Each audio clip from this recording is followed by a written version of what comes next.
Mon fils m'a envoyé en croisière pour me reposer, mais en rentrant chez moi avant d'embarquer, j'ai entendu que le billet n'était qu'un aller simple. Alors j'ai pensé, très bien, si c'est ce que tu veux. Mais tu vas le regretter. Je m'appelle Robert. J'ai 64 ans. Et le jour où mon fils Michael m'a offert une croisière pour me détendre, j'aurais dû savoir que quelque chose de terrible se cachait derrière ce sourire. Mais quand je suis rentré à la maison pour chercher mes médicaments pour la tension que j'avais oubliée, j'ai entendu Michael parler au téléphone avec sa femme, Claire. Les mots qui sortaient de sa bouche m'ont glacé le sang. Ne t'inquiète pas, chérie. C'est un billet aller simple. Quand il sera en mer, il sera facile de faire passer ça pour un accident. Personne ne soupçonnera un vieil homme qui est simplement tombé par-dessus bord. À ce moment-là, debout derrière la porte de ma propre maison, j'ai pris une profonde inspiration et j'ai pensé, si c'est comme ça que tu le veux, mon cher fils, alors sois. Mais tu vas le regretter au triple. Parce que mon fils unique, le garçon que j'ai élevé avec tant d'amour, venait de commettre la pire erreur de sa vie. Si Michael pensait que son père était un vieil homme sans défense, il était sur le point de découvrir à quel point il avait tort. Un homme de mon âge qui s'est battu toute sa vie, qui a élevé des enfants, perdu sa femme, survécu aux trahisons et aux déceptions, n'abandonne pas facilement. S'il voulait jouer un sale jeu, j'allais lui montrer comment on s'y prend vraiment. Mais d'abord, je devais comprendre pourquoi mon propre fils voulait me voir mort. Tout avait commencé 3 jours plus tôt. Quand Michael est arrivé chez moi avec ce sourire radieux que je n'avais pas vu depuis des années, il tenait une enveloppe dorée dans ses mains, du genre de celle qu'utilisent les agences de voyage de luxe. « Papa », m'a-t-il dit en me serrant dans ses bras avec une étrange euphorie. « J'ai une merveilleuse surprise pour toi. Tu as travaillé si dur toute ta vie, sacrifié tant de choses pour nous, que Claire et moi avons décidé de t'offrir un cadeau spécial. » Quand j'ai ouvert l'enveloppe et vu les billets de croisière, mes yeux se sont remplis de larmes. Une croisière dans les Caraïbes, 7 jours à naviguer sur des eaux cristallines, à visiter des îles paradisiaques comme les Bahamas et les îles turques et caïques. C'était le voyage de mes rêves, celui que j'avais toujours reporté parce que l'argent était nécessaire pour autre chose. L'éducation de Michael, les dépenses de la maison, les urgences familiales. Mon fils, ça a dû coûter une fortune, ai-je dit en regardant les billets de première classe. Papa, ton bonheur n'a pas de prix, a répondu Michael avec cette voix douce qui a toujours fait fondre mon cœur. Tu mérites ça et bien plus encore. De plus, tu as besoin de te détendre, de t'éloigner du stress de la ville, de respirer l'air pur de la mer. En 64 ans de vie, j'ai appris à faire confiance à mon instinct. Et quelque chose dans la façon dont Michael me regardait, quelque chose dans la façon dont ses yeux ne croisaient pas les miens, me disait qu'il y avait plus que ce qu'il était prêt à dire. Mais c'était mon fils unique, le bébé que j'avais porté dans mes bras des nuits entières quand il avait de la fièvre, le garçon à qui j'avais appris à marcher, l'adolescent que j'avais soutenu dans chaque décision importante de sa vie. Quand est-ce que je pars, ai-je demandé, feignant une émotion que je ne ressentais plus complètement. Après-demain. Papa, tout est déjà arrangé. Tu as juste besoin d'arriver au port avec tes bagages. Claire s'est occupée de tous les détails. Cette nuit-là, en faisant ma valise, je n'arrivais pas à me défaire d'un sentiment étrange. Michael avait été très distant ces derniers mois, me rendant moins visite, m'appelant à peine, et soudain, ce cadeau généreux et inattendu. J'en ai conclu que c'était ma paranoïa de vieil homme qui me faisait douter des bonnes intentions de mon fils. Après tout, peut-être avait-il vraiment réalisé tout ce que j'avais sacrifié pour lui, et voulait enfin me rendre une partie de cette générosité. Le jour du départ, je me suis levé tôt, j'ai fini de préparer mes affaires, et au moment de partir, j'ai réalisé que j'avais oublié mes médicaments pour la tension dans l'armoire de la salle de bain. Je suis retourné à la maison, j'ai ouvert la porte doucement pour ne pas faire de bruit, et c'est là que j'ai entendu la voix de Michael au téléphone dans le salon. Oui, Claire. Il est déjà parti pour le port. Non, il ne se doute de rien. Le plan se déroule parfaitement. Sa voix était froide, calculatrice, complètement différente de la voix attentionnée qu'il utilisait avec moi. Je suis resté immobile derrière la porte, sentant le sol s'ouvrir sous mes pieds. L'assurance vie de papa est de $200 000, a poursuivi Michael. Et avec l'héritage de la maison, c'est au moins $300 000 de plus. Assez pour payer toutes mes dettes et recommencer à zéro. Mon cœur s'est arrêté. Mon propre fils parlait de ma mort comme d'une affaire, une transaction froide et calculée. Ne t'inquiète pas, chérie. Un homme de son âge, en mer. Ces choses arrivent. Personne ne posera de questions gênantes et nous serons les parfaits endeuillés. Les enfants dévastés par la perte. Des larmes coulaient sur mon visage, mais pas de tristesse. C'était un mélange de colère, de déception et d'une détermination que je n'avais pas ressentie depuis des années. À ce moment-là, j'ai compris que j'avais élevé un monstre, et que si je voulais survivre, je devais être plus malin que lui. Je suis sorti de la maison en silence, faisant comme si je n'avais rien entendu. Mais mon esprit tournait déjà à plein régime. Je devais me rendre au port. Je devais monter à bord de ce navire. Mais maintenant, je savais que chaque pas que je faisais me rapprochait du danger. Pendant tout le trajet en taxi, en regardant les rues de ma ville défiler par la fenêtre, je n'arrêtais pas de me demander comment on en était arrivé là. Moi, Robert Sullivan, j'avais consacré toute ma vie à être le père parfait. Je me suis marié jeune, à 20 ans, avec la mère de Michael. J'ai travaillé comme comptable dans un petit cabinet pendant 15 ans, économisant chaque centime que je gagnais pour offrir à ma famille la meilleure vie possible. Quand ma femme est morte d'un cancer, Michael n'avait que 12 ans, et j'ai décidé que la seule priorité de ma vie serait de m'assurer qu'il ait tout ce dont il avait besoin. J'ai quitté mon travail pour m'occuper de lui à plein temps. J'ai vendu ma voiture, mis en gage ma collection de montres, utilisé toutes mes économies pour lui payer l'université la plus chère de la ville, l'université de Columbia. Pendant que d'autres pères de mon âge sortaient avec des amis, voyageaient, s'amusaient, je restais à la maison à faire des travaux de comptabilité en freelance pour avoir de l'argent supplémentaire pour les dépenses de Michael. Je ne me suis jamais plaint, je ne lui ai jamais rien reproché. Je pensais que j'élevais un homme bon, quelqu'un qui apprécierait tout ce que son père avait fait pour lui. Quelle naïveté. Quand Michael a épousé Claire il y a 5 ans, j'étais si heureux. Je pensais que j'aurais enfin la famille dont j'avais toujours rêvé, que j'aurais une belle-fille, des petits-enfants, des réunions de famille pleines d'amour. Mais Claire ne m'a jamais aimé. Dès le premier jour, j'ai vu dans ses yeux le mépris que certaines femmes ressentent pour leur beau-père, comme si j'étais une nuisance dans leur mariage parfait. Et Michael, mon cher Michael, a commencé à changer. Les visites sont devenues moins fréquentes, les appels plus courts, les excuses plus élaborées. Quand je lui posais des questions sur son travail, il me donnait des réponses vagues. Quand je lui demandais ses projets, il changeait de sujet. Maintenant, assis à l'arrière de ce taxi, je comprenais qu'il y avait eu des signes partout, et que j'avais choisi de les ignorer. Comme cette fois, il y a 6 mois, où je suis arrivé chez lui à l'improviste et j'ai trouvé Michael en pleine dispute au téléphone à propos d'argent. Il est devenu nerveux en me voyant, a raccroché rapidement et m'a dit que c'était un petit problème au travail. Ou comme la fois où j'ai entendu Claire dire à une amie que si son beau-père n'habitait pas si près, ils auraient plus d'espace. Quand j'en ai parlé à Michael, il m'a dit que j'avais mal compris, que Claire m'appréciait vraiment. Mais que parfois, les femmes disaient des choses qu'elles ne pensaient pas vraiment. J'ai toujours trouvé des excuses pour les défendre, pour justifier leur comportement, pour me convaincre que mon imagination me jouait des tours. Mais maintenant, avec la vérité qui me frappait comme une gifle, je comprenais que mon fils planifiait cela depuis longtemps. Ce n'était pas une décision impulsive. C'était un plan calculé, réfléchi, élaboré avec la froideur d'un tueur professionnel. Le taxi s'est arrêté devant le port. Le navire de croisière était imposant, un géant blanc de 12 étages qui s'élevait vers le ciel comme un bâtiment flottant. Il y avait des centaines de personnes qui embarquaient avec leurs valises, des familles entières excitées pour les vacances, des couples prenant des photos, des enfants courant dans tous les sens. Tous allaient profiter de 7 jours merveilleux en mer. Moi, selon le plan de mon fils, je ne reviendrai pas vivant. Mais entraînant ma valise vers l'entrée du navire, un sourire a commencé à se dessiner sur mes lèvres. Michael avait commis une terrible erreur en me sous-estimant. Il avait fait l'erreur de croire que son père était un vieil homme naïf et sans défense. Ce qu'il ne savait pas, c'est que pendant toutes ces années de silence, de sacrifice, de soumission apparente, j'avais observé, appris, stocké des informations. Je n'étais pas l'homme naïf qu'il pensait. Quand j'ai présenté mes documents pour embarquer, l'hôtesse m'a souri avec cette cordialité professionnelle qu'ils utilisent avec tous les passagers. Monsieur Sullivan, quelle excitation! C'est votre première fois en croisière, n'est-ce pas? Oui, ai-je répondu, en gardant ma voix douce et fragile que tout le monde attendait d'un homme de mon âge. Mon fils m'a offert ce voyage en cadeau. Il dit que j'ai besoin de me détendre.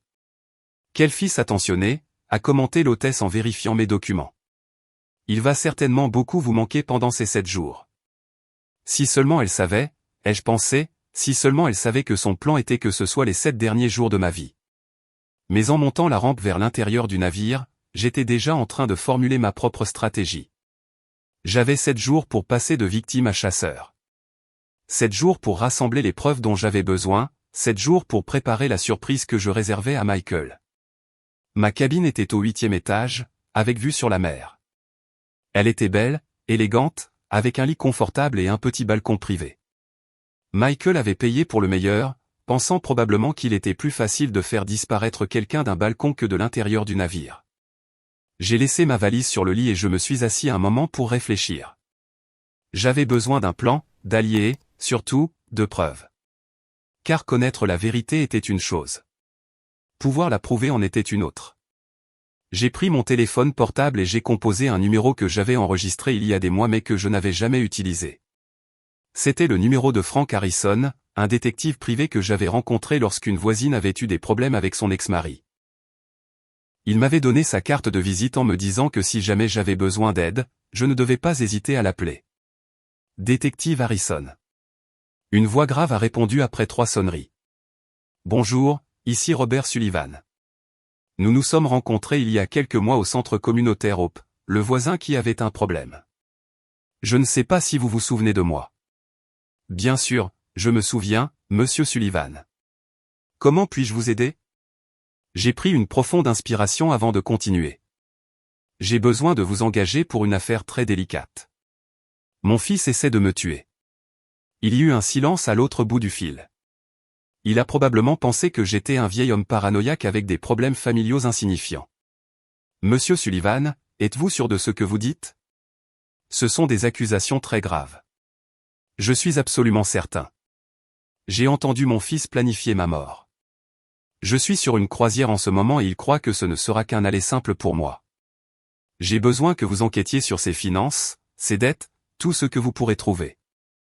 Et j'ai besoin que vous m'aidiez à rassembler des preuves de ce qu'il prépare. Où êtes-vous?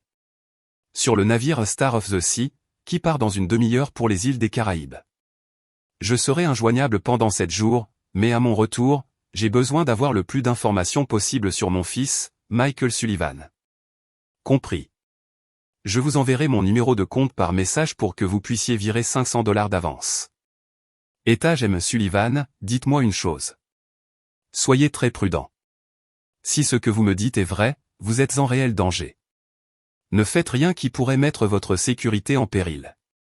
Détective, j'ai vécu dans ce monde pendant 64 ans.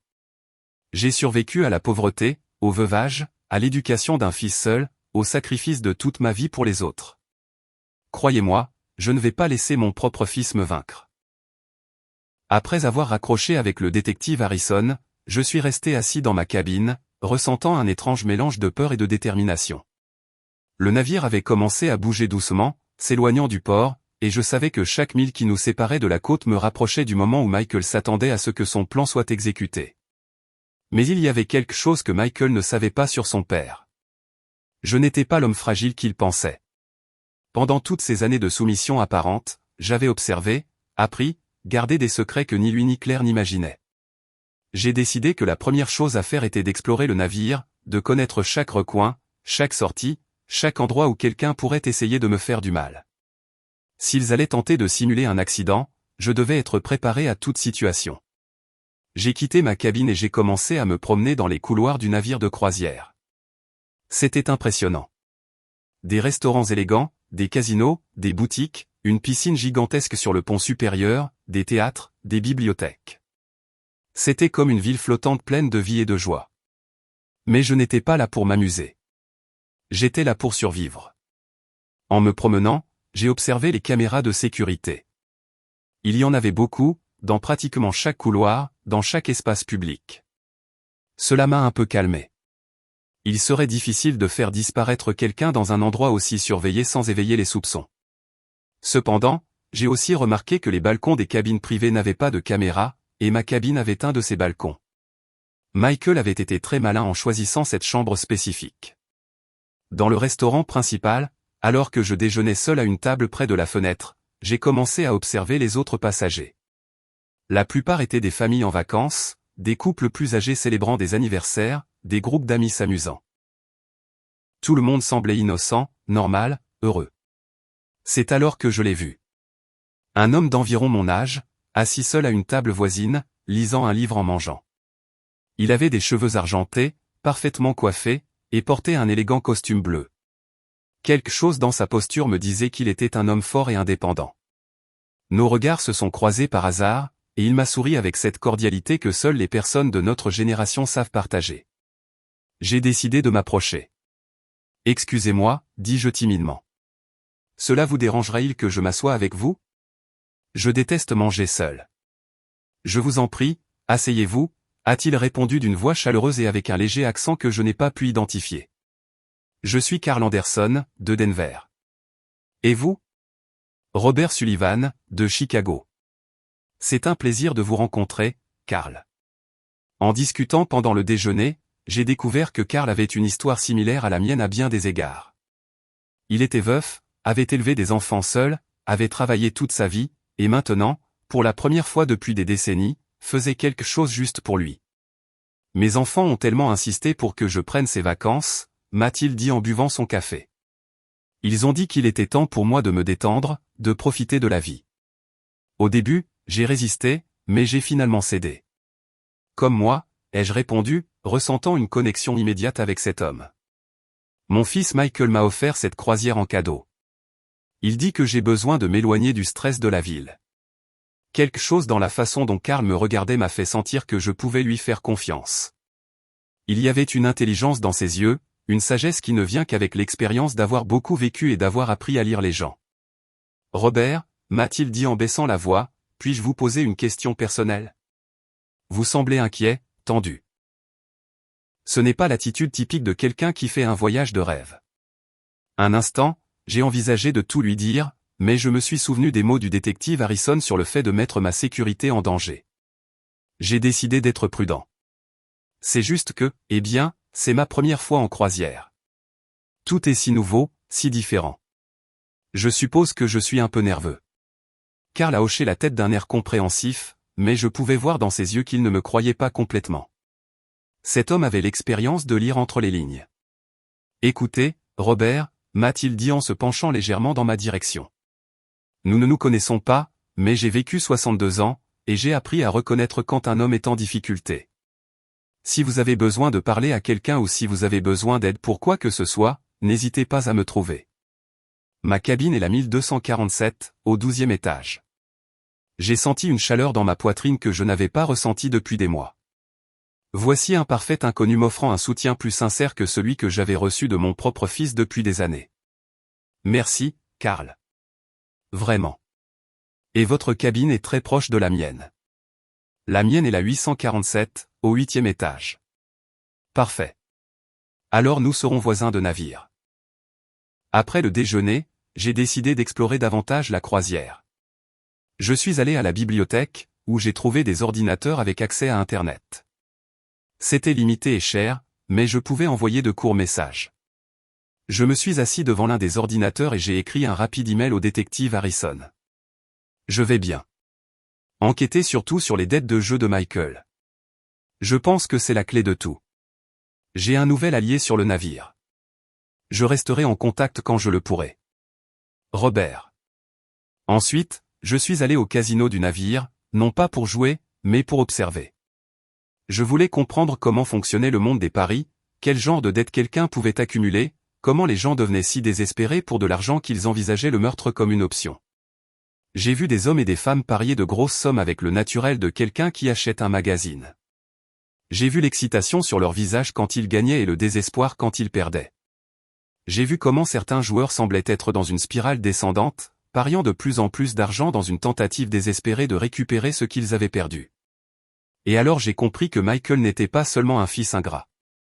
C'était un homme désespéré, probablement avec d'énormes dettes, qui voyait la mort de son père comme la seule solution à ses problèmes financiers. Ce soir-là, en dînant au restaurant principal, j'ai de nouveau croisé Carl. Cette fois, il s'est approché de ma table sans que je l'invite. Robert, m'a-t-il dit en s'asseyant en face de moi. J'ai pensé à notre conversation de cet après-midi, et je dois vous dire quelque chose. Vous n'avez pas l'air d'un homme en vacances. Vous avez l'air d'un homme qui fuit quelque chose ou qui prépare quelque chose. Je suis resté silencieux un moment, évaluant ce que je pouvais lui révéler. Karl? Ai-je finalement dit, avez-vous déjà découvert que quelqu'un que vous aimez profondément vous a trahi de la pire manière possible? Ses yeux se sont adoucis, et j'y ai vu une lueur de reconnaissance. Oui, a-t-il répondu simplement. Mon associé. J'ai découvert qu'il détournait de l'argent de notre entreprise depuis des années, il nous a presque conduits à la faillite. Qu'avez-vous fait? Ce que je devais faire. J'ai rassemblé toutes les preuves, je l'ai confronté et je me suis assuré qu'il paie pour ce qu'il avait fait. Mais Robert, nous parlons de votre fils. J'ai pris une profonde inspiration. Karl avait déjà montré qu'il pouvait garder des secrets de famille difficiles et j'avais besoin d'un allié, de quelqu'un de confiance pendant ces 7 jours cruciaux. Karl, dis-je en le regardant droit dans les yeux. Mon fils essaie de me tuer, et j'ai 7 jours pour l'arrêter et prouver ce qu'il prépare. L'expression sur le visage de Karl a changé immédiatement. Ce n'était pas de la surprise. Ce n'était pas de l'incrédulité. C'était le regard d'un homme qui avait vécu assez longtemps pour savoir que les familles peuvent cacher les secrets les plus sombres. Robert, m'a-t-il dit en baissant la voix au point de devenir un murmure. Racontez-moi tout depuis le début. Pendant les 40 minutes suivantes, j'ai raconté toute l'histoire à Karl. J'ai parlé du cadeau de la croisière, de la conversation téléphonique que j'avais entendue, des dettes de jeu que je soupçonnais Michael d'avoir, de l'assurance vie et de l'héritage qu'il s'attendait à recevoir après ma mort. Karl m'a écouté sans m'interrompre une seule fois. Quand j'ai eu fini, il est resté silencieux quelques minutes, traitant toutes les informations. Robert, a-t-il finalement dit, c'est très grave. Vous êtes en réel danger, mais il me semble aussi que vous avez déjà un plan. Je commence à en avoir un, ai-je répondu. J'ai engagé un détective privé pour enquêter sur les finances de Michael, mais j'ai besoin de plus que ça. J'ai besoin de preuves concrètes de ses intentions. J'ai besoin de témoins. J'ai besoin de preuves qu'un juge ne peut ignorer. Et comment pensez-vous obtenir tout ça pendant que vous êtes sur ce navire? C'est là que j'ai besoin de votre aide, Karl. Michael va essayer de communiquer avec moi pendant le voyage. Il va m'appeler, m'envoyer des messages, en se faisant passer pour le fils inquiet.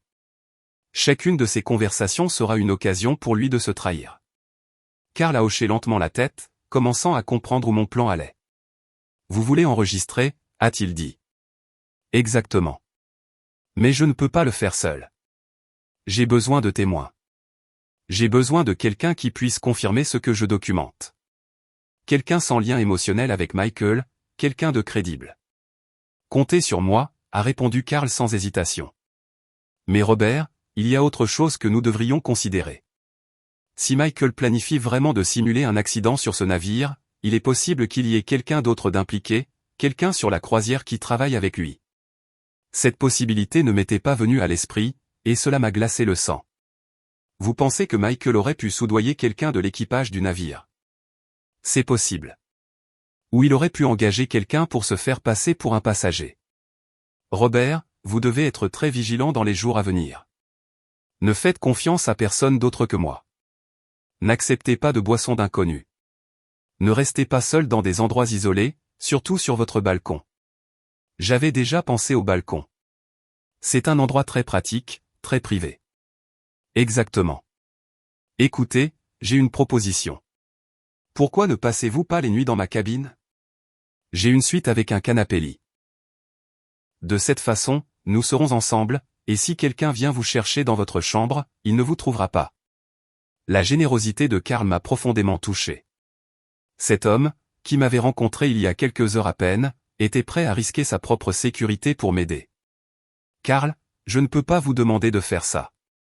Si Michael a vraiment quelqu'un sur ce navire. Robert. Karl m'a interrompu fermement.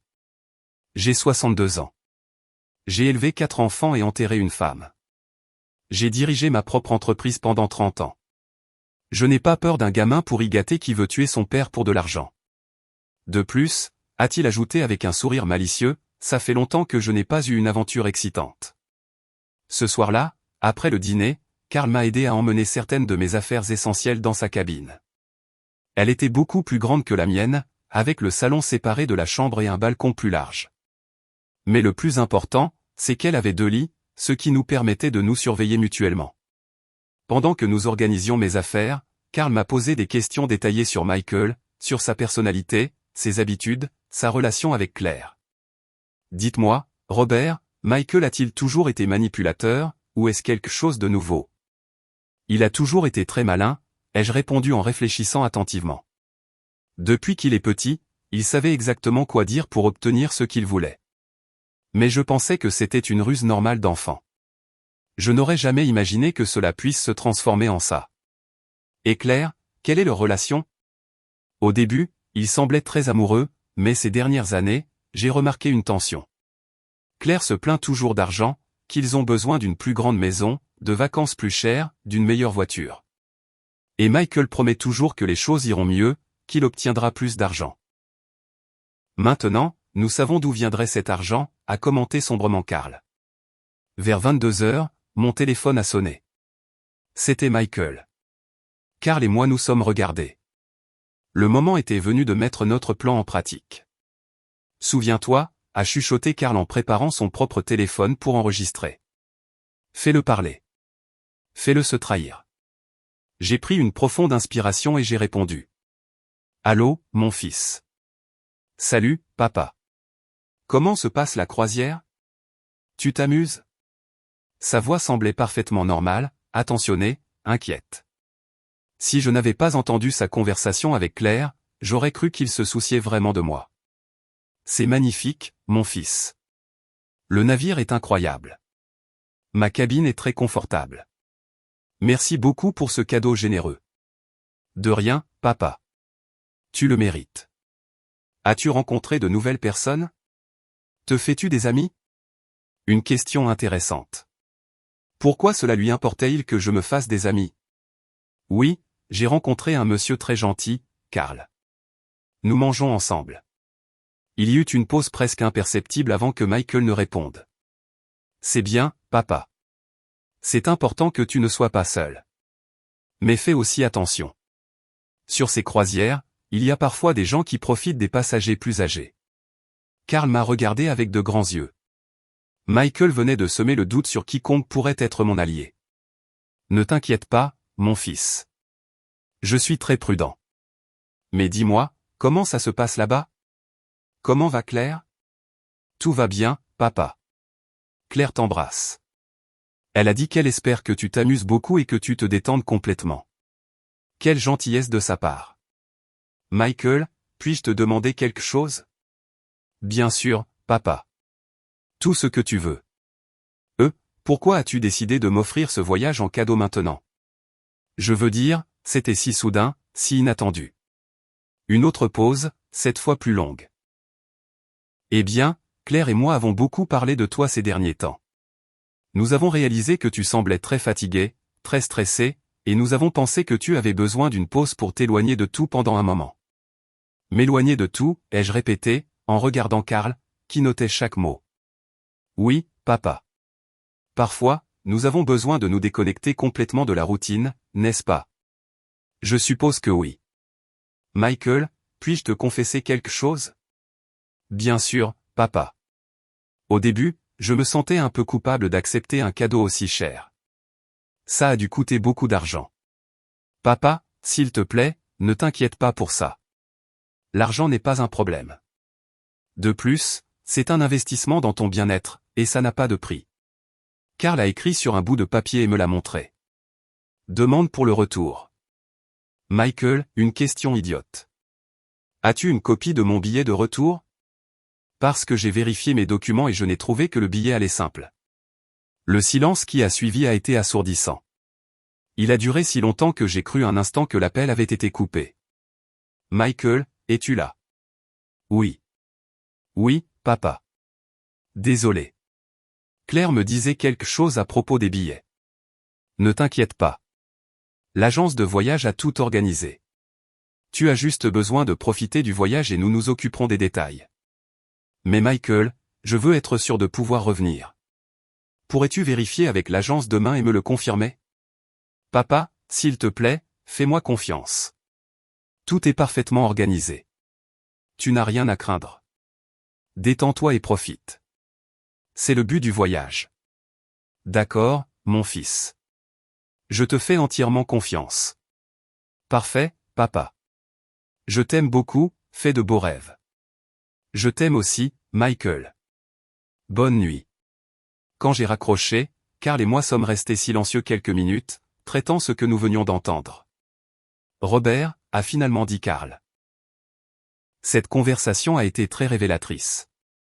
La façon dont il a évité la question sur le billet de retour, la façon dont il t'a rassuré en disant de ne t'inquiéter de rien. C'est comme s'il essayait de te maintenir dans un état de fausse sécurité. Et la question de savoir si je me faisais des amis, ai-je ajouté, c'est comme s'il évaluait si j'avais des alliés, s'il y avait quelqu'un qui remarquerait si quelque chose m'arrivait. Exactement.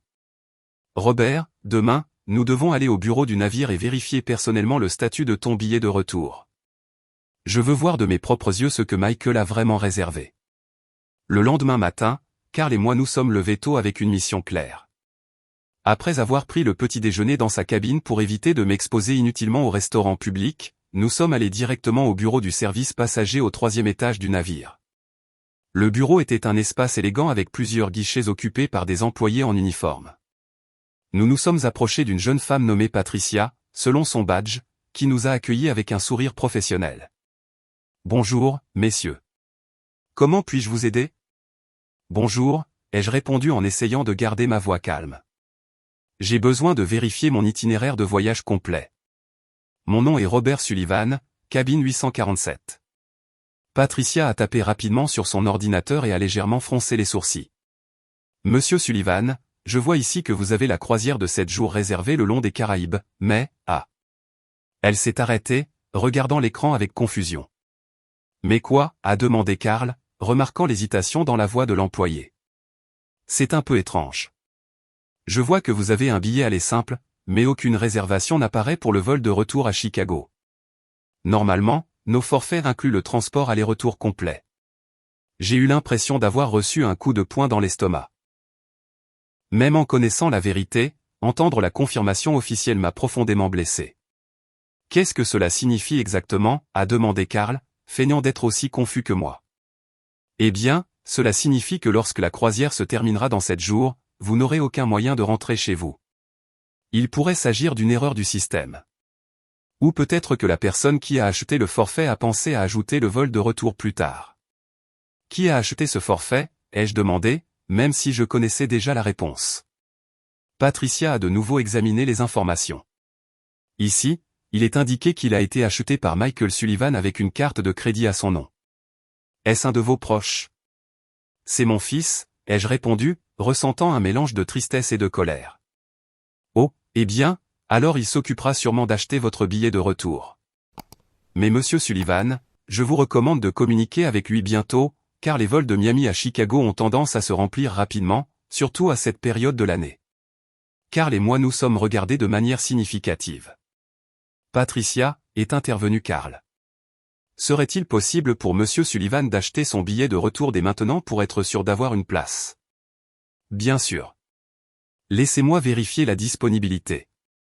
Patricia a tapé pendant plusieurs minutes. J'ai de la disponibilité sur un vol partant samedi à 15 h, le jour de la fin de la croisière. Le coût serait de $750. Je le veux, ai-je dit immédiatement, en sortant ma carte de crédit. Pendant que Patricia traitait l'achat, Carl m'a chuchoté à l'oreille. Robert, nous venons d'obtenir notre première preuve. Michael n'a délibérément pas acheté ton billet de retour. Cela montre une intention préméditée. En quittant le bureau, nous avons décidé de nous promener sur le pont du navire pour parler en privé. La journée était magnifique, avec un soleil radieux et une douce brise, mais je ne pouvais rien apprécier en sachant ce que je savais. Carl, dis-je alors que nous marchions près de la balustrade, chaque preuve que nous trouvons me fait plus mal. C'est comme découvrir encore et encore que mon propre fils veut me voir mort.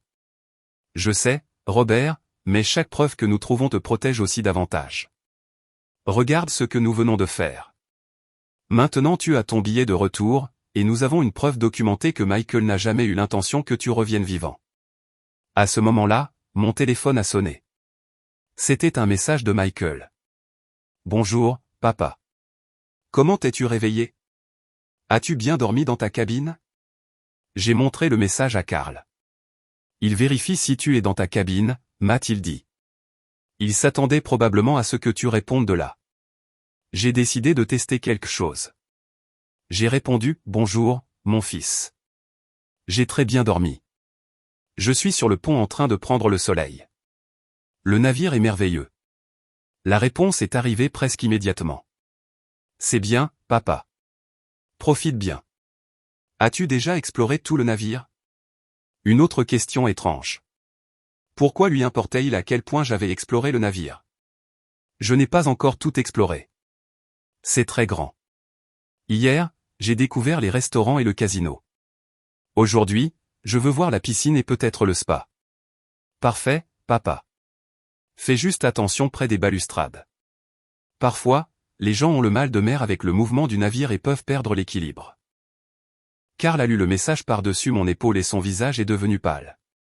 Robert, a-t-il chuchoté. Il vient de suggérer comment tu vas mourir. Un accident près des balustrades. Je sais, ai-je répondu, sentant un frisson malgré la chaleur du soleil.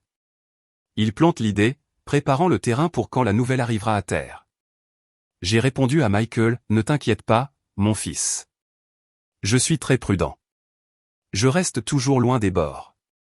C'est ce que j'espère, papa.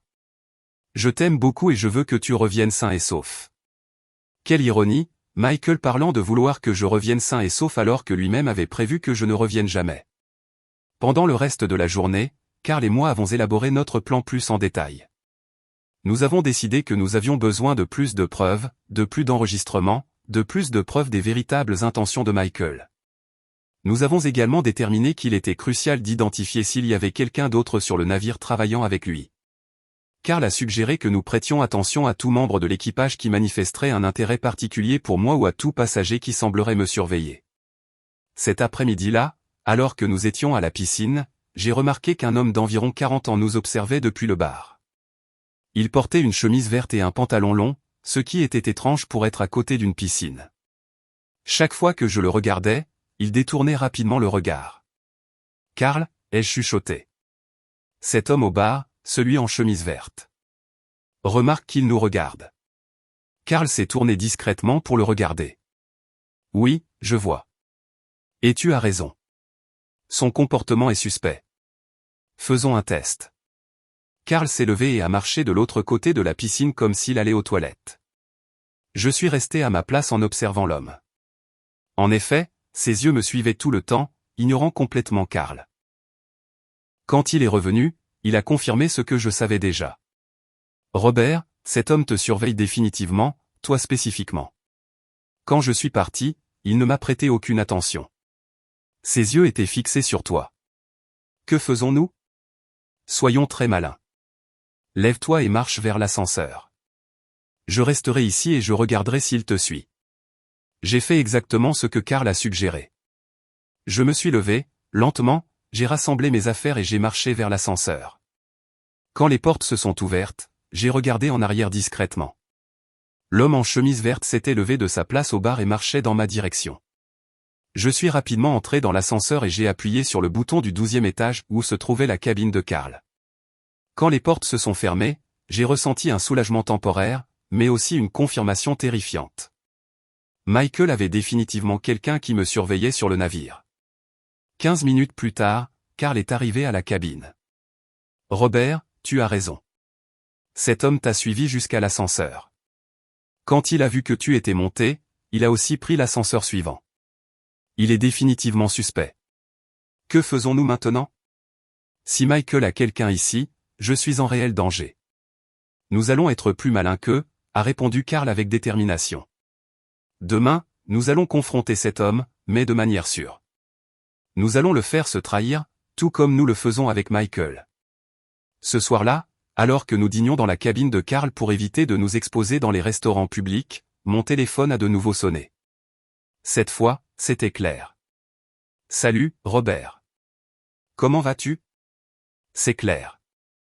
Comment se passe la croisière? C'était la première fois en des mois que Claire m'appelait directement. Sa voix semblait faussement joyeuse. Bonjour, Claire. Quelle surprise de t'entendre. La croisière est magnifique. Merci beaucoup. C'est bien. Robert, Michael m'a dit que vous avez parlé hier et que tu es très heureux. Cela nous donne beaucoup de tranquillité d'esprit. Carl a activé l'enregistrement sur son téléphone. Oui, je m'amuse beaucoup. Bien que j'ai une question, Claire. Hier, je suis allé au bureau de la croisière et ils m'ont dit que je n'avais pas de billet de retour. Sais-tu quelque chose à ce sujet? Il y eut une longue pause avant que Claire ne réponde. Oh, Robert, comme c'est étrange. Michael s'est occupé de tous les détails. Peut-être y a-t-il eu une erreur dans le système. Mais ne t'inquiète pas, nous nous occuperons de le résoudre. Tu es sûr? Parce que j'ai déjà acheté mon propre billet pour être tranquille. Une autre pause. Tu as déjà acheté ton billet de retour, Robert.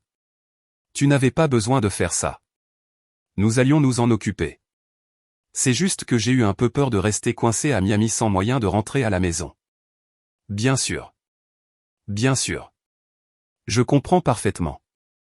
Eh bien, Robert, je te laisse continuer à t'amuser. On se voit à ton retour.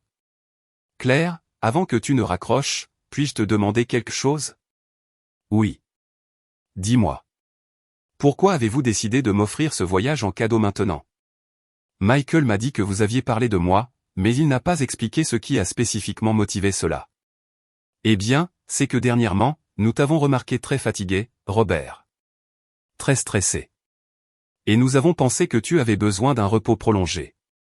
Un repos prolongé? Oui, tu sais, pour t'éloigner de tout pendant un moment. Parfois, nous avons besoin de nous déconnecter complètement de la routine quotidienne. Les mêmes mots que Michael avait utilisés, comme s'ils avaient répété la réponse. Je comprends.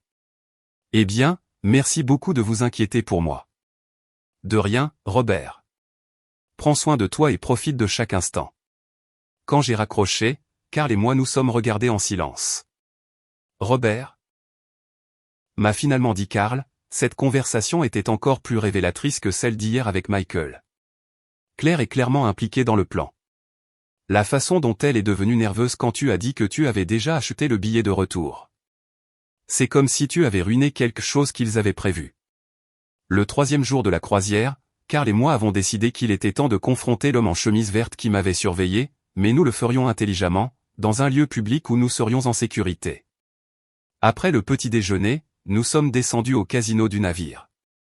C'était un endroit parfait, plein de monde, avec de nombreuses caméras de sécurité et du personnel du navire à proximité en permanence. Carl avait conçu un plan brillant. Robert, m'a-t-il expliqué alors que nous nous dirigions vers le casino. Je vais m'asseoir à une table de poker près de l'entrée. Toi, tu vas t'asseoir seul à une des machines à sous. Quand cet homme apparaîtra, car je suis sûr qu'il le fera, tu vas faire comme si tu étais un peu ivre, comme si tu avais trop bu au petit déjeuner. Pourquoi? Pour qu'il se sente en confiance. Pour qu'il pense que tu es vulnérable. Les prédateurs attaquent toujours quand ils pensent que la proie est faible. S'il travaille vraiment avec Michael, il profitera de cette occasion pour s'approcher de toi. Le plan a fonctionné à la perfection. J'avais à peine passé 20 minutes à jouer aux machines à sous, faisant semblant de tituber légèrement et de me parler à moi-même comme si j'avais le mal de mer, quand j'ai vu l'homme en chemise verte s'approcher. Cette fois, il portait une chemise jaune, mais c'était définitivement la même personne. Grand, cheveux noirs, environ 40 ans, avec un sourire qui se voulait amical mais qui me donnait des frissons. « Excusez-moi, monsieur », m'a-t-il dit en s'approchant de ma machine. « Vous allez bien? Vous avez l'air un peu fatigué. »« Oh, oui. » ai-je répondu en bredouillant légèrement. Je crois que j'ai bu trop de mimosa au petit déjeuner. Ces vacances me rendent fou. Il a souri, et j'ai pu voir dans ses yeux qu'il était tombé dans le piège. C'est votre première fois en croisière, m'a-t-il demandé en s'asseyant à la machine à côté de la mienne. Oui, mon fils m'a offert ce voyage en cadeau. Il dit que j'ai besoin de me détendre. Je lui ai donné exactement l'information que je savais qu'il voulait entendre. Quel fils attentionné. Et où est-il maintenant? Est-il aussi sur la croisière? Non, non, il est resté à Chicago. C'est juste pour moi. Un cadeau spécial pour que je puisse me détendre complètement. L'homme a hoché la tête, et j'ai vu comment ses yeux brillaient avec cette information. Eh bien, alors vous devez en profiter au maximum. Avez-vous déjà exploré tout le navire? Presque tout. Hier, j'étais sur le pont supérieur à regarder le coucher de soleil. C'est magnifique, mais c'est un peu effrayant d'être si près de l'eau. Effrayant? Pourquoi? Oh, c'est que je suis très maladroit, ai-je dit en riant comme si j'étais vraiment ivre. J'ai toujours peur de m'approcher trop près des balustrades. Avec ce balancement du navire, on peut tomber si facilement. L'expression de son visage a subtilement changé. C'était comme s'il avait reçu une information très précieuse. Vous avez raison d'être prudent, m'a-t-il dit d'une voix qui sonnait maintenant plus calculatrice, surtout la nuit. Les ponts deviennent glissants avec l'humidité de la mer, vraiment? Oh, quelle horreur! Eh bien, alors je ferais mieux de rester dans ma cabine après le dîner. À quel étage se trouve votre cabine? Voilà la question que nous attendions. Au 8e étage, la 847. Elle a un balcon magnifique, mais comme je l'ai dit, j'ai peur de trop me pencher. L'homme a souri d'une manière qui m'a glacé le sang. Eh bien, monsieur, ce fut un plaisir de vous rencontrer. J'espère que vous profiterez beaucoup du reste de votre croisière. Il s'est levé et s'est éloigné rapidement. De ma position, j'ai pu voir qu'il se dirigeait directement vers les téléphones publics du navire. Karl avait observé toute la conversation depuis sa table de poker. Quand l'homme s'est éloigné, il s'est également levé et l'a suivi discrètement. 15 minutes plus tard, Karl est revenu me trouver avec une expression d'urgence sur le visage. Robert, nous devons parler immédiatement, en privé. Nous sommes rapidement montés dans sa cabine et Karl a fermé la porte à clé. Robert, cet homme a passé un appel immédiatement après t'avoir parlé. Je n'ai pas pu entendre toute la conversation, mais j'ai clairement entendu ces mots, oui, il est dans la 847, 8e étage avec balcon. Il a dit qu'il a peur de s'approcher des balustrades. Parfait pour ce dont nous avons besoin. J'ai eu l'impression que l'air m'avait quitté les poumons. Karl, es-tu absolument sûr de ce que tu as entendu? Absolument, Robert. Cet homme travaille définitivement avec Michael, et maintenant il sait exactement où te trouver et quelle est la meilleure façon de faire passer ta mort pour un accident. Je me suis assis sur le canapé de la cabine, sentant le poids de la réalité s'abattre sur moi comme une avalanche. Que faisons-nous maintenant, si Michael a quelqu'un ici et que cette personne sait déjà comment il prévoit de me tuer? Nous allons les devancer, a répondu Karl avec une détermination qui m'a calmé. Robert, tu ne mettras plus les pieds dans ta cabine pour le reste du voyage. Tu vas rester ici avec moi, où tu es en sécurité. Mais plus important encore, nous allons tendre un piège. Quel genre de piège? Demain soir, ce sera la soirée de gala du capitaine. Tout le monde sera dans le salon principal jusqu'à tard dans la nuit. Ce sera la nuit parfaite pour que quelqu'un essaie d'entrer dans ta cabine ou t'attende sur ton balcon. Karl, je ne vais pas utiliser ma vie comme appât. Tu n'en auras pas besoin. Mais nous allons utiliser cette occasion pour prendre cet homme en flagrant délit. Nous allons informer la sécurité du navire. Nous allons tendre un piège, et nous obtiendrons des preuves irréfutables de ce qui se passe.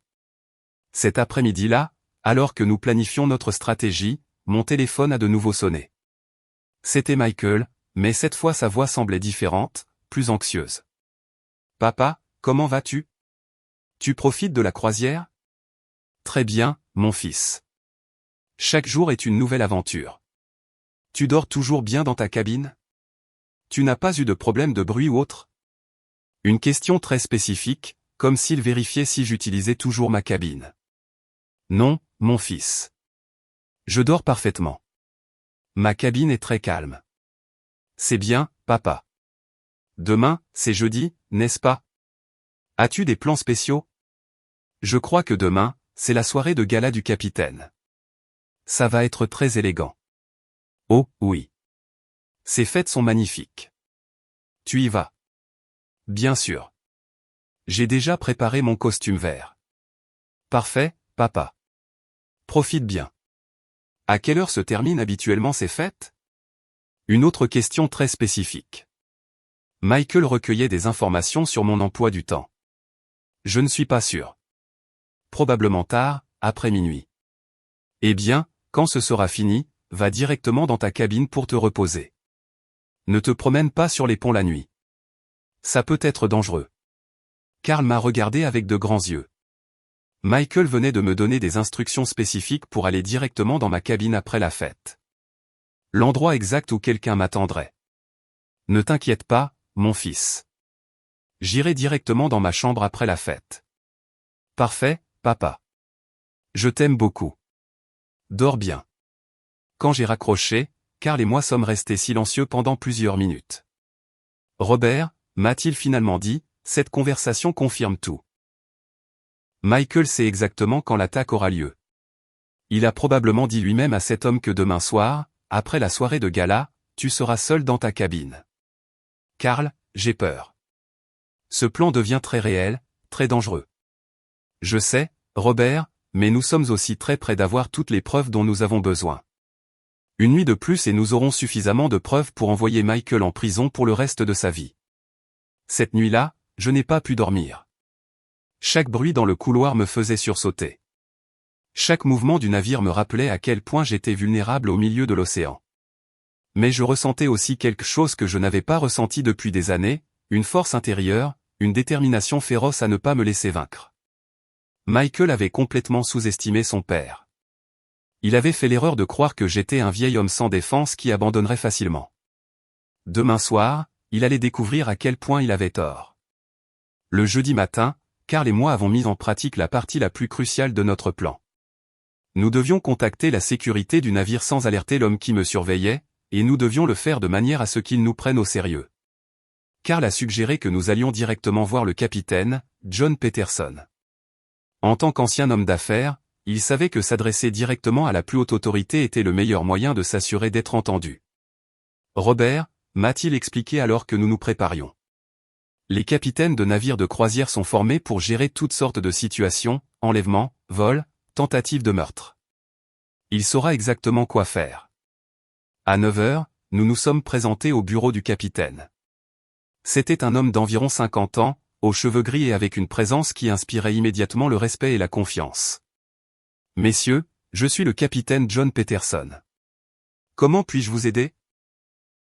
Karl a pris l'initiative. Capitaine, nous avons une situation très grave à signaler. Monsieur Robert Sullivan est surveillé par un homme suspect, et nous avons des raisons de croire que sa vie est en danger. Le capitaine nous a invités à nous asseoir et à écouter attentivement pendant que nous racontions toute l'histoire. Nous lui avons montré les enregistrements des conversations téléphoniques avec Michael et Claire. Nous avons expliqué l'affaire des billets aller simple et avons décrit en détail l'homme qui m'avait suivi. Monsieur Sullivan, a dit le capitaine lorsque nous avons terminé, c'est extrêmement grave. Si ce que vous me dites est vrai, nous parlons d'une tentative de meurtre avec préméditation sur mon navire. Capitaine, ai-je répondu, je comprends que cela semble incroyable, mais chaque preuve que nous avons recueillie pointe vers la même conclusion. Cela ne me semble pas du tout incroyable, a répondu gravement le capitaine.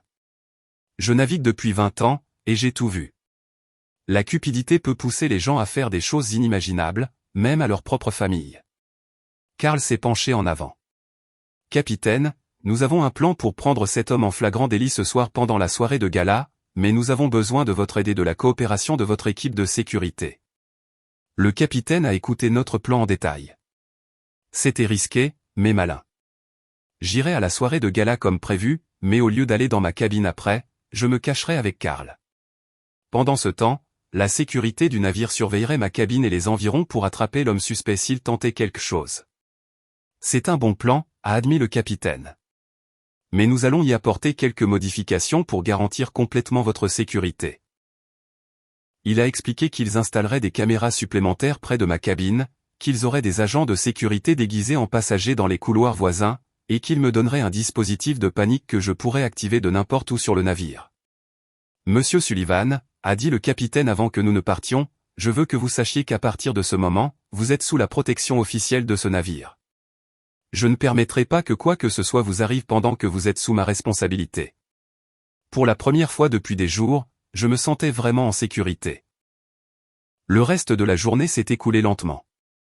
Karl et moi sommes restés dans sa cabine, révisant le plan plusieurs fois, nous assurant que nous étions préparés à toute éventualité.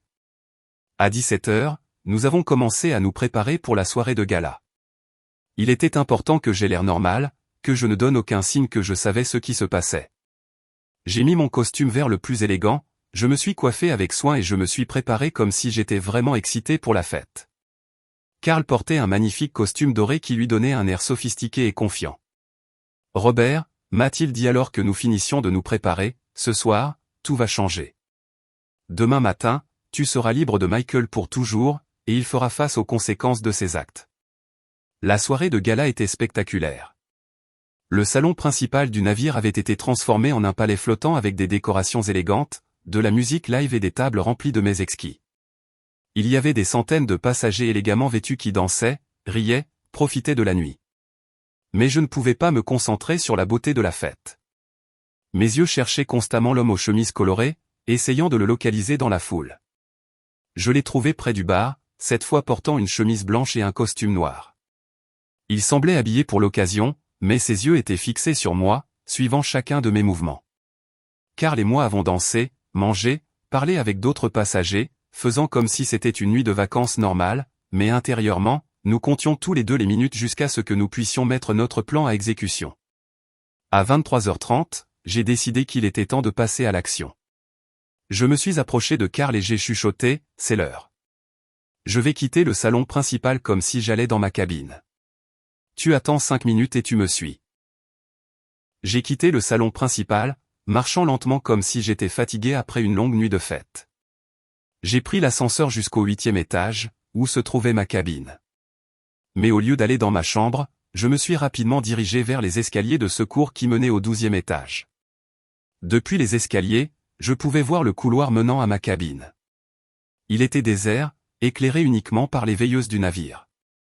Karl est arrivé 5 minutes plus tard et ensemble, nous nous sommes cachés dans les escaliers, observant mon couloir à travers une petite fenêtre. « Tu vois quelque chose ?» a-t-il chuchoté. « Pas encore, mais je suis sûr qu'il va apparaître. » Nous n'avons pas eu à attendre longtemps. À minuit 15, nous avons vu une silhouette se déplacer furtivement dans le couloir. C'était l'homme en chemise blanche, mais maintenant il portait des gants noirs et tenait quelque chose dans ses mains que je n'ai pas pu identifier. Il s'est dirigé directement vers ma cabine et s'est arrêté devant la porte. Il a sorti quelque chose de sa poche, probablement des outils de crochetage, et a commencé à travailler sur la porte. « Karl » ai-je chuchoté. Il entre dans ma cabine. Nous devons alerter la sécurité maintenant.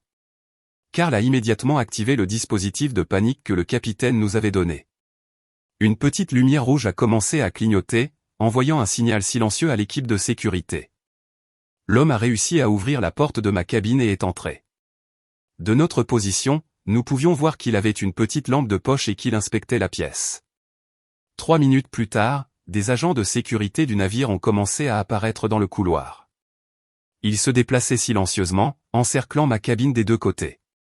Soudain, l'homme est sorti de ma cabine et s'est dirigé vers le balcon. Nous avons continué à l'observer à travers les fenêtres du couloir.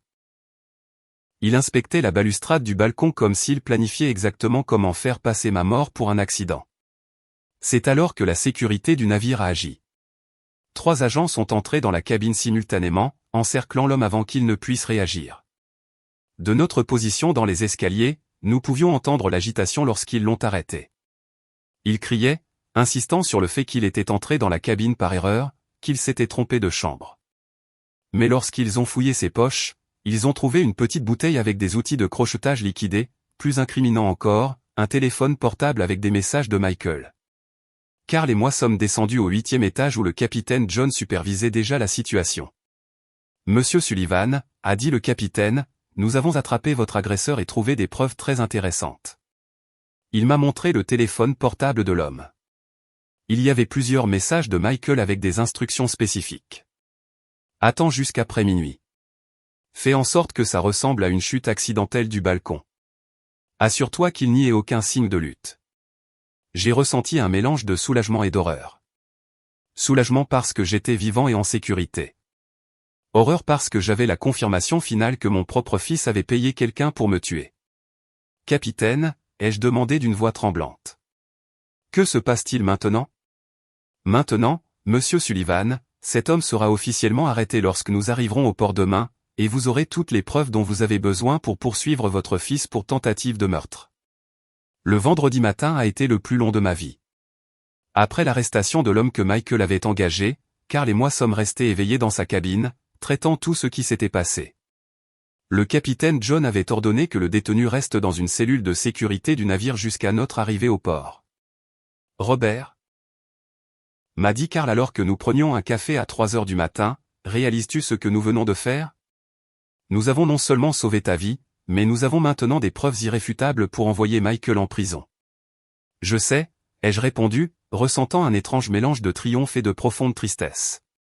Mais Carl, je viens aussi de découvrir que mon fils unique, le garçon que j'ai élevé avec tant d'amour, voulait vraiment me voir mort. Je ne sais pas comment je vais m'en remettre. Tu t'en remettras parce que tu es un homme plus fort que Michael ne l'a jamais imaginé, et parce que maintenant tu auras l'occasion de vivre ta vie, libre de sa manipulation et de sa cruauté. À 6 heures du matin, le détective Harrison m'a appelé de Chicago. Il avait travaillé toute la nuit à enquêter sur les finances de Michael. Monsieur Sullivan, m'a-t-il dit d'une voix excitée. J'ai trouvé exactement ce que nous cherchions. Votre fils a des dettes de jeu de plus de 200 000 $ auprès de requins de prêt très dangereux. Mais ce n'est pas tout. Qu'avez-vous trouvé d'autre? Michael a falsifié votre signature sur des documents bancaires depuis des mois. Il a utilisé votre maison comme garantie pour plusieurs prêts à votre insu. Si vous étiez mort, il aurait tout hérité et aurait pu payer ses dettes. Mais Robert, il y a encore une chose que vous devez savoir. Dites-moi. Claire est aussi endettée jusqu'au cou. Elle a des cartes de crédit en souffrance pour plus de 50 000 $. Tous deux étaient désespérés pour de l'argent, et votre mort était la seule solution qu'ils voyaient. Chaque nouvelle révélation était comme un poignard dans le cœur. Non seulement Michael, mais aussi Claire avait planifié ma mort pour de l'argent. Détective Harrison, que devons-nous faire maintenant? Quand vous rentrerez à Chicago demain, nous irons directement au poste de police. Avec toutes les preuves que nous avons, Michael et Claire seront arrêtés immédiatement. Après avoir raccroché, je suis resté assis en silence pendant un long moment. Carl a respecté mon besoin de traiter tout ce que j'avais entendu. Finalement, j'ai décidé qu'il était temps de faire quelque chose que j'avais reporté. Appelez Michael. Carl, dis-je, je veux appeler Michael maintenant. Je veux entendre sa voix quand je lui dirai que je sais tout ce qu'il a fait. Es-tu sûr, Robert? Cela pourrait être dangereux. S'il réalise que son plan a échoué. Je ne me soucie plus du danger. J'en ai assez de faire semblant. Assez de jouer le père naïf qui ne sait rien. Je veux qu'il sache que son père n'est pas le vieil homme idiot qu'il pensait. J'ai composé le numéro de Michael. Il a répondu à la deuxième sonnerie. Papa, quelle surprise. Comment t'es-tu réveillé? As-tu bien dormi après la fête? Sa voix semblait faussement joyeuse comme toujours, mais maintenant je pouvais entendre le mensonge derrière chaque mot. Bonjour, Michael. Oui, j'ai très bien dormi. Mais je dois te raconter quelque chose de très intéressant qui s'est passé la nuit dernière. Que s'est-il passé, papa? Eh bien, après la fête, quand je suis rentré dans ma cabine, j'ai trouvé un homme qui essayait d'entrer dans ma chambre. Tu peux y croire? Il y eut un long silence à l'autre bout du fil. Un homme? Quel genre d'homme? Un homme d'environ 40 ans. La sécurité du navire l'a arrêté. Et tu sais ce qui est le plus étrange, Michael? Quoi, papa? Quand ils ont fouillé son téléphone, ils ont trouvé des messages de toi. Des messages où tu donnais des instructions sur la façon de me tuer et de faire passer ça pour un accident. Le silence qui a suivi a été assourdissant. Il a duré si longtemps que j'ai cru que Michael avait raccroché. Michael, es-tu toujours là? Papa, a-t-il finalement dit d'une voix complètement différente, froide et calculatrice. Je ne sais pas de quoi tu parles. C'est impossible. C'est impossible, Michael? J'ai des enregistrements de toutes nos conversations téléphoniques. J'ai la preuve que tu n'as jamais acheté mon billet de retour. J'ai la preuve que tu as engagé un tueur. Et le détective que j'ai engagé a des preuves de toutes tes dettes de jeu et des prêts frauduleux que tu as contractés en utilisant ma maison. Un autre long silence. Tu as engagé un détective, papa. Es-tu devenu fou? Non, Michael. Je suis devenu intelligent pour la première fois de ma vie. J'ai cessé de te faire aveuglément confiance et j'ai commencé à utiliser mon cerveau. Papa, je pense que le stress du voyage t'affecte. Tu dis des choses qui n'ont pas de sens. Elles n'ont pas de sens, Michael? Ton plan a échoué. L'homme que tu as engagé est arrêté. Je suis en vie. Et demain, quand je rentrerai à Chicago, tu seras arrêté pour tentative de meurtre. Papa, tu dois te calmer. Quand tu rentreras à la maison, nous parlerons calmement. Tu es confus. Je ne suis pas confus, Michael. Je suis déçu. Je suis découragé. Je suis triste d'avoir élevé un fils qui a plus valorisé l'argent que la vie de son propre père. Mais je ne suis pas confus. Et ne m'appelle plus jamais papa, ai-je dit avec une fermeté que je ne me connaissais pas. Un père est quelqu'un qu'on respecte, qu'on aime, qu'on protège. Tu ne m'as vu que comme un obstacle entre toi et mon argent. Écoute-moi bien, Michael. Quand j'arriverai à Chicago demain, je remettrai toutes les preuves au poste de police. Je témoignerai contre toi, et je m'assurerai que tu passes le reste de ta vie en prison à penser à ce que tu as fait à l'homme qui t'a donné la vie. Papa, tu ne peux pas faire ça. Je suis ton fils. Un fils n'essaie pas de tuer son père. Un monstre, oui. J'ai raccroché le téléphone. Karl m'a serré dans ses bras pendant que des larmes coulaient sur mon visage. Ce n'étaient pas seulement des larmes de tristesse. C'étaient des larmes de libération, de colère, de soulagement, de douleur. C'était comme si tous les sentiments des derniers jours sortaient de moi en même temps. Robert, m'a dit doucement Karl, ce que tu viens de faire a nécessité un courage incroyable. Ce n'était pas la fin d'une relation. C'était la naissance d'un nouveau Robert, un homme qui ne permettra plus jamais à quiconque d'abuser de sa gentillesse. Le reste de la journée, nous l'avons passé à préparer le retour à Chicago. Le capitaine John nous a aidés à organiser toutes les preuves, les enregistrements des conversations téléphoniques, les rapports de sécurité, les déclarations des témoins, les photos de l'homme arrêté et des objets trouvés sur lui. Monsieur Sullivan, m'a dit le capitaine avant le dîner, je veux que vous sachiez qu'en 20 ans de navigation, je n'ai jamais vu un homme faire preuve d'autant de courage et de détermination que vous cette semaine. Votre fils a complètement sous-estimé son propre père. Ce soir-là, ma dernière nuit sur la croisière, Karl et moi avons dîné au restaurant principal pour la première fois depuis le premier jour. Je n'avais plus à me cacher, plus à faire semblant, plus à avoir peur. Karl, dis-je alors que nous trinquions au champagne. Je ne sais pas comment te remercier pour tout ce que tu as fait pour moi. Tu m'as sauvé la vie. Robert, tu t'es sauvé la vie toi-même. J'étais juste ton compagnon d'aventure.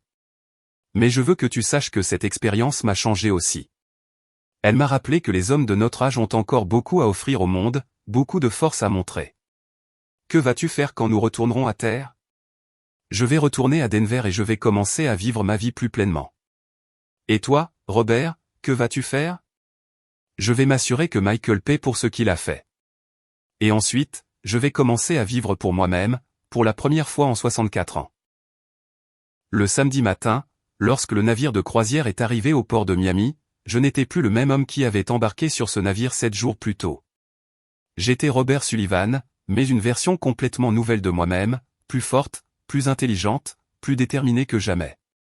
Karl et moi nous sommes dit au revoir au port, les larmes aux yeux, mais aussi avec la promesse de rester en contact pour toujours.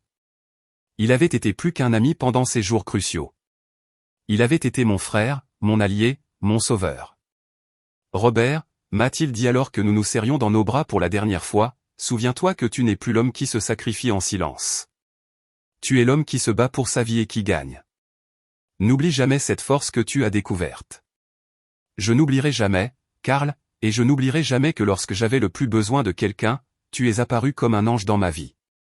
Mon vol pour Chicago partait à 15 heures. J'ai eu assez de temps pour appeler le détective Harrison et confirmer que tout était prêt pour ce qui allait suivre.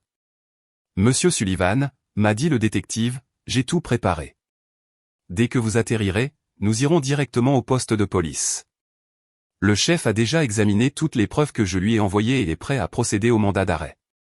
Pendant le vol de retour à Chicago, je n'ai pu m'empêcher de réfléchir à tout ce qui s'était passé. Il y a une semaine, j'étais un homme de 64 ans vivant dans le silence, qui avait consacré toute sa vie à plaire aux autres, qui s'était laissé sous-estimer et ignorer. Mais ces 7 jours sur la croisière m'avaient complètement transformé. J'avais découvert que j'avais une intelligence stratégique que je n'avais jamais utilisée, un courage que je n'avais jamais démontré, une détermination dont je n'avais jamais eu besoin. Lorsque l'avion a atterri à Chicago, le détective Harrison m'attendait à l'aéroport. C'était un homme d'environ 50 ans, grand, aux cheveux gris et avec une présence qui inspirait immédiatement confiance. Monsieur Sullivan, a-t-il dit en me serrant la main. C'est un honneur de vous rencontrer enfin. Ce que vous avez accompli sur cette croisière était extraordinaire. Détective, j'ai juste fait ce que je devais faire pour survivre. Non, monsieur. Vous avez fait bien plus que survivre.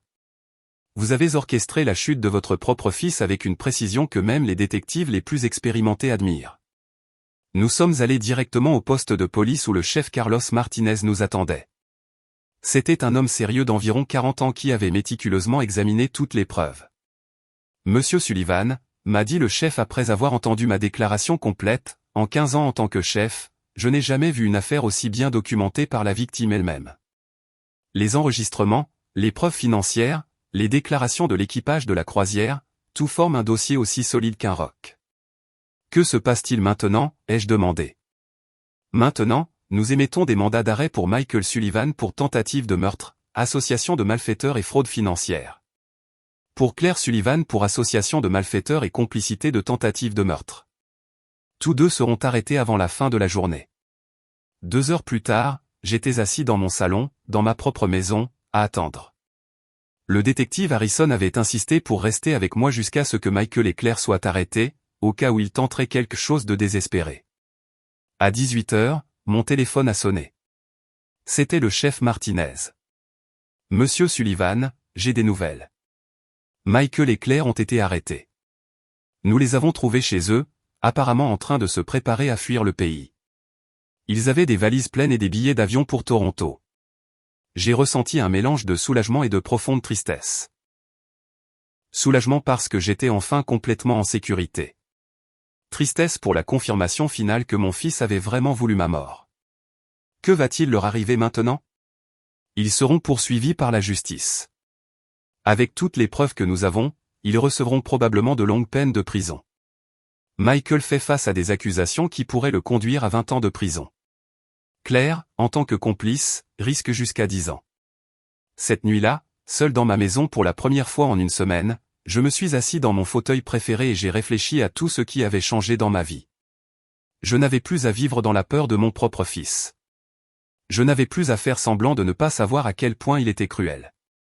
Je n'avais plus à sacrifier mon bien-être pour quelqu'un qui ne m'appréciait pas. Mais plus important encore, j'avais découvert quelque chose sur moi-même que je n'avais jamais su. J'étais capable de me battre pour ma propre vie et de gagner. Les mois suivants ont été un tourbillon de procédures judiciaires. J'ai dû témoigner au procès, affronter Michael au tribunal, revivre tous les détails de sa trahison. C'était douloureux, mais aussi libérateur.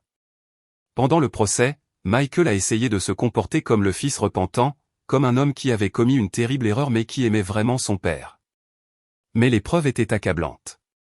Les enregistrements, les messages textes, le témoignage de l'homme qui l'avait engagé pour me tuer, les preuves financières, tout brossait le tableau d'un homme qui avait froidement planifié le meurtre de son propre père. Le jour où la sentence a été annoncée, Michael a été condamné à 18 ans de prison. Claire a reçu 8 ans. En entendant le verdict, je n'ai pas ressenti de joie, mais j'ai ressenti la justice. Après le procès, j'ai pris des décisions importantes concernant ma vie. J'ai vendu la maison où j'avais vécu pendant tant d'années, la maison pleine de souvenirs douloureux. Avec l'argent de la vente, j'ai acheté un petit appartement confortable dans un nouveau quartier de la ville. Mais le plus important a été ce que j'ai fait de mon temps et de mon énergie. J'ai commencé à travailler comme bénévole dans un centre d'aide pour les hommes plus âgés victimes de violences familiales. Mon expérience m'avait appris que de nombreux hommes de mon âge souffraient en silence, laissant leurs propres membres de la famille les maltraiter parce qu'ils croyaient n'avoir aucune option. Messieurs, disais-je aux hommes qui venaient au centre chercher de l'aide, je veux vous raconter l'histoire de la façon dont mon propre fils a essayé de me tuer et comment j'ai réussi non seulement à survivre, mais aussi à le traduire en justice.